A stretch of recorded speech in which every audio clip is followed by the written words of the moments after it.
Guys, nagawa tayo ng salad. Minggo, labanos, kamates, at sibuyas.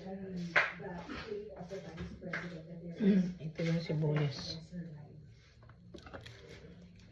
The government is supposed and will protect Sibuyas. Of course, we have every reason to afford their protection from the law, from lawless elements. And we are surprised that there is a possibility that Ayan, nalatan we natin. will give Tapos iwain natin itong ating ihalo natin dito. Mayroon tayong kamatis at sibuyas. Ito yung labanos na malaki sa malaki. Ilang beses ko na ginamit.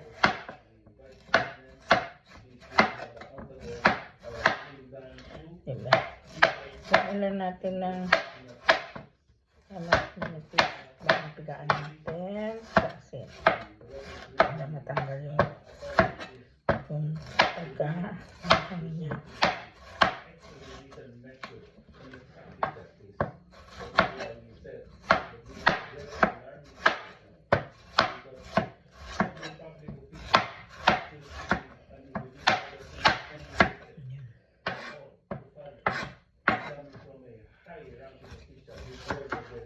Okay, bye. Thank you for watching.